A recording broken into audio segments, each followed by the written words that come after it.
আজ তোমায় নিয়ে শুরু হলো নতুন জীবন, সবই লাগে যেন দুটি চোখে স্বপ্ন এখন। আজ তোমায় নিয়ে শুরু হলো নতুন জীবন, সবই লাগে যেন দুটি। হ্যালো এভরিওয়ান, সবাই কেমন আছো? আমার চ্যানেলে নতুন আরেকটা ব্লগে তোমাদের সবাইকে অনেকটা ওয়েলকাম জানাই।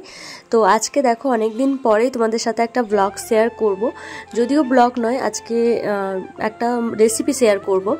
তো আগে একবার বানিয়েছিলাম, খুবই ভালো লেগেছিলো। তো যদিও অনেক দিন আগে যখন দিল্লিতে কোয়ার্টারে ছিলাম ওখানেই বানিয়েছিলাম, আর একটু অন্যভাবেই বানিয়েছিলাম, আর আজকে কিন্তু একটু অন্যভাবেই বানাবো। তো চলো সবটাই শেয়ার করব তোমাদের সাথে, তোমরা দেখতে থাকো ভিডিওটা। আর রেসিপিটা সত্যি খুবই ভালো লেগেছিল। তো এখন দেখো এসেছিলাম হচ্ছে বাজারে এসে এই দোকানটা একটু এসেছিলাম। তো এখানে বিভিন্ন রকমের জিনিসপত্র পাওয়া যায়, রান্নাবান্না থেকে শুরু করে ঘরের জিনিসপত্র থেকে শুরু করে সব কিছু মোটামুটি টুকটাক পাওয়া যায়। তো আমার হাজব্যান্ডের পছন্দ হয়েছে ওই কড়াইটা, ননস্টিকের কড়াইটা, ওটা ওর খুবই পছন্দ হয়েছে, যেটা হাতে ধরেছিল ও। তো ওর পছন্দ হয়েছে, নেবো না সেরকমটা হয় না। তাছাড়াও আমাদের ইন্ডাকশান যেহেতু রয়েছে, ওই কড়াইটা কিন্তু খুবই ভালো হবে। তো ওই জন্যই ওই কড়াইটাই নিয়ে আসলাম, দিয়ে বাড়ি চলে এসেছি। এখন বাড়ি এসে দেখো ডিম আলু সেদ্ধ বসিয়েছি। এদিকে ডিম আলুটা সেদ্ধ হতে থাকুক, আর এদিকে যা যা মশলাপাতি লাগবে আমি কিন্তু এখানে ঝটপট করে সব কেটে নিচ্ছি।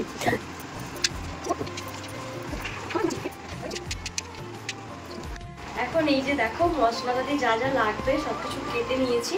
পেঁয়াজ, আদা, রসুন, টমেটো আর কাঁচা লঙ্কা কেটে নিয়েছি। আর এই যে দেখো এই জারটা হচ্ছে আজকে নতুন কেনা হয়েছে, তো আজকে উদ্বোধন হবে। আজকে কিন্তু নতুন নতুন অনেক জিনিসই উদ্বোধন হবে, কেননা এই যে জারটা আর এই যে এই কড়াইটা, এটাও আজকে উদ্বোধন করা হবে। এই যে দেখো কড়াইটা কিন্তু খুবই সুন্দর লাগছে, এটা হচ্ছে তোমাদের দাদাভাই পছন্দ করে নিয়ে এসছে।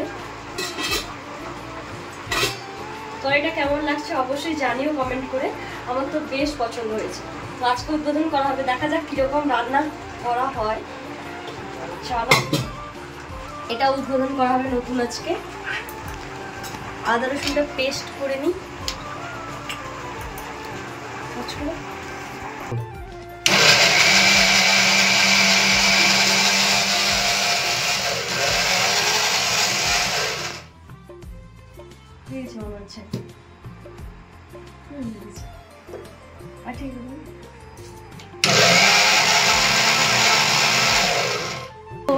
এখন তো আমার মশলা বাটা হয়ে গেছে, কিন্তু মশলা টশলা সব কিছু করে নিয়েছি। আর এই যে দেখো এখানে স্যাজি হচ্ছে, এই যে কি করছো, নারকেল ফাটাচ্ছ? এই যে নারকেল ফাটাচ্ছে, নারকেল দিয়ে করবো মালাইকারি। এই যে আর এখানে তেমন কিছু নেই ফাটানোর জন্য, ওই জন্যই কিন্তু হাতুড়ি দিয়েই ফাটানো হলো। ভালো আছে বলো? নারকেলগুলো বাড়ি থেকে নিয়ে এসেছিলাম, তো মোটামুটি ভালোই আছে। তো নারকেলটা তো ফাটিয়ে দিয়েছে, কিন্তু নারকেল যে কোড়ানো হয় সেইটা দিয়েই কোড়ানো হচ্ছিল, কিন্তু অনেকটাই লেট হচ্ছে। ওই জন্যে ওকে বললাম যে মানে এইভাবে তুলে মিক্সিতে পেস্ট করে নিলে খুব ভালো করে নারকেলের যে দুধটা বেরোবে সেটা খুব ভালো করে বের করানো যাবে। তো ওই জন্যই কিন্তু ও তুলে দিচ্ছে খুব ভালো করে। দেখো ও কিন্তু খুব ভালো করেই তুলতে পারে, আর আমি কিন্তু এরকমভাবে তুলতেই পারি না। তো ওইটা তুলে ছোটো ছোটো করে কেটেও নিচ্ছে। তারপরে এই যে দেখো মিক্সির মধ্যে আমি দিয়ে দিয়েছি, মিক্সির মধ্যে দিয়ে পেস্ট করে নিয়েছি। তারপরে দেখো একটা ছাঁকুনির মধ্যে কিন্তু ভালো করে ছেঁকে নেবো ওই মিশ্রণটা। তো খুব ভালো করে ছেঁকে নিতে হবে, আর ওপরে যেগুলো মিক্সড হয়নি ওইগুলো কিন্তু ছেঁকে ফেলে দিতে হবে বের করে। আর এই যে দেখো নারকেলের দুধ কিন্তু রেডি। আর এই যে ডিমের মালাইকারির জন্য কিন্তু নারকেলের দুধটাই হচ্ছে ইম্পর্টেন্ট বেশি। তো চিংড়ির মালাইকারি তো আমরা সবাই খেয়েছি, কিন্তু ডিমের মালাইকারি খেতেও কিন্তু খুবই ভালো লাগে। তো তো আমি একবার বানিয়েছিলাম, ডিমটা ভেজে বানিয়েছিলাম, সেদ্ধ করে এই ফার্স্ট টাইম বানাচ্ছি। তো চলো, আর তারপরে দেখো ডিমগুলোকে খুব ভালো করে ছাড়িয়ে নিয়েছি। আর ডিম খেতে কিন্তু আমার বেশ ভালোই লাগে। তোমাদের কার কার ভালো লাগে অবশ্যই কমেন্টে জানিও। ডিম খেতেও ভালো লাগে আর ডিম ছাড়াতেও ভালো লাগে। তো ডিমগুলো মোটামুটি হাফ হাফ করে কেটে নিয়েছি। আর এদিকে মোটামুটি যা যা লাগবে এই রেসিপিটা বানানোর জন্য সব কিছু কিন্তু রেডি করে নিয়েছি। এই যে দেখো পেঁয়াজ কুচি, টমেটো কুচি, এদিকে ডিম সেদ্ধও হয়ে গেছে, এদিকে আদা রসুনের পেস্ট, তারপর হচ্ছে দুধ, নারকেল দুধ, আর হচ্ছে আলু সেদ্ধ হয়ে গেছে, আর এদিকে মশলাপাতি রয়েছে। যা যা লাগবে মোটামুটি সব কিছু নিয়ে নিয়েছি। আর এই যে দেখো নতুন কড়াইটা এখন উদ্বোধন করব। তো নতুন রেসিপি দিয়ে নতুন কড়াইটা আজকে উদ্বোধন হবে। তো আর আমাদের কিন্তু এখনো অবধি গ্যাস লাইন মানে গ্যাস আসেনি, কেননা যেহেতু নতুন এসছি, আর তাছাড়া হচ্ছে গ্যাসটা আসতে এখানে একটু টাইম লাগছে। তো একটু দেরি হবে বললো, প্রায় 4-5 দিন মতো লাগবে। ওই জন্য কিন্তু তাড়াতাড়ি যখনই কারেন্ট থাকে তখনই রান্নাবান্না করে নিতে হয়, কেননা সবটাই ইন্ডাকশানে করতে হয়। আর এখানে প্রচুর পরিমাণে লোডশেডিং হয়, কারেন্টে প্রচুর প্রবলেম হয়, যেহেতু বৃষ্টি তো এখানে ঘন ঘনই হয়, তাছাড়াও হচ্ছে প্রচুর পরিমাণে কারেন্টের প্রবলেম হয়। ওই জন্য যখনই কারেন্ট থাকে তখনই রান্নাবান্না আমি করে নিই ঝটপট করে। তো এখন দেখো কড়াইটা গরম হয়ে যেতে সর্ষের তেল দিয়ে দিয়েছি। তার মধ্যে কিন্তু আস্তে আস্তে যে সেদ্ধ ডিমগুলো ছিল হাফ হাফ করে রেখেছিলাম সেইগুলোই দিয়ে দেবো। সেগুলো দিয়ে খুব ভালো করে হালকা হাতে কিন্তু ভেজে নিতে হবে। তো একটা একটা করে খুব ভালো করে ছাড়তে হবে, না হলে তেল ছিটকে আসতে পারে।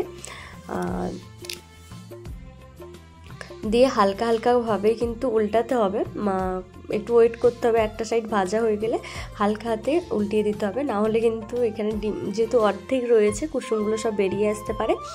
তো দেখো এখন ডিমগুলোকে কিন্তু পুরো লাল লাল করে ভেজে নিয়েছি, হালকা ব্রাউন কালার হয়ে আসলেই নামিয়ে নিচ্ছি। তো এগুলো দেখতে কিন্তু বেশ ভালোই লাগছে। অর্ধেক ডিম মানে অর্ধেক করতে কিন্তু বেশি ভালো লাগছে যেন ডিম সেদ্ধটাকে।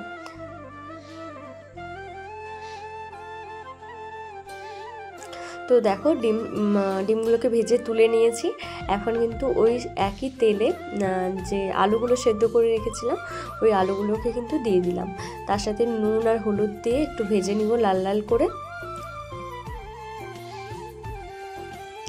তো এখন দেখো আলুগুলো ভাজা হয়ে গেছে।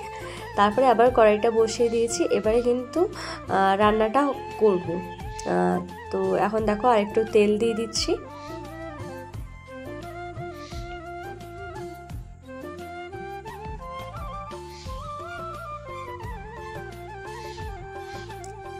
তারপরে দিয়ে দেবো হচ্ছে মানে একটু চিনি দেবো। চিনিটা দিলে তেলের মধ্যে একটু কালার আসে সুন্দর। এই যে দেখো এই যে কালারটা আসছে, এই কালারটা কিন্তু খুবই সুন্দর আসে।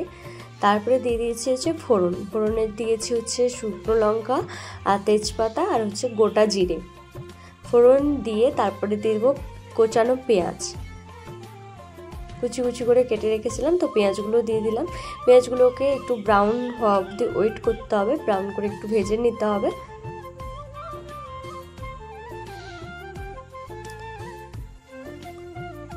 এই যে দেখো এখন কিন্তু প্রায় ব্রাউন হয়ে গেছে পেঁয়াজগুলো। তারপরে যে আদা রসুনের পেস্টটা রেখেছিলাম, তো সেই আদা রসুনের পেস্ট দিয়ে দিব। দিয়ে আদা রসুনের পেস্ট দিয়ে খুব ভালো করে মশলাটাকে কিন্তু কষিয়ে নিব এখন। তারপরে যা যা গুঁড়ো মশলা লাগে ওইগুলো দিয়ে দিব একে একে, যেমন হলুদ গুঁড়ো, লঙ্কা গুঁড়ো। লঙ্কাটা যে যা স্বাদ অনুযায়ী দিতে হবে, আর আমাদের কিন্তু একটু ঝাল ঝাল পছন্দ, ওই জন্য কিন্তু একটু ঝাল দিয়েছি বেশি করে। তারপরে দিয়ে দিলাম হচ্ছে টমেটো কুচি। সব কিছু দিয়ে মশলাটাকে কিন্তু কষানোর সময় কিন্তু আমি এখানে কোনো জল ব্যবহার করব না, এই যে নারকেল দুধটা যে বের করে রেখেছিলাম সেইটাই ব্যবহার করব।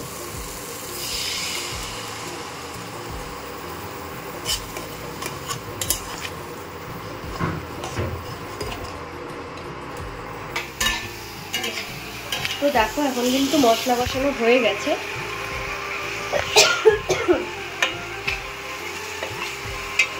তো এই যে নারকেল দুধটা ছিল এটাই দিয়ে দিলাম। তারপরে দেখো ফুটে উঠলে যে ডিম আর আলুটা কিন্তু ভেজে রেখেছিলাম সেইটাই দিয়ে দিলাম। দিয়ে আরও কিছুক্ষণ ফুটিয়ে নিতে হবে। কিছুক্ষণ ফুটিয়ে নিতেই কিন্তু একদম রেসিপিটা রেডি হয়ে যাবে। ওপর থেকে একটুখানি ঘি আর গরম মশলা দিয়ে দিলে একদম রেডি হয়ে যাবে। আর এদিকে দেখো তোমাদের দাদাভাই কিন্তু জামা কাপড় গোছানো আরম্ভ করে দিয়েছে। তোমরা হয়তো অনেকেই ভাববে যে দাদাভাই হঠাৎ কোথায় যাচ্ছে। তো আমরা যেহেতু নতুন কোয়ার্টারে এসেছি, নতুন জায়গা, পুরো আমাদেরকে রেখে আবার কোথায় যাচ্ছে।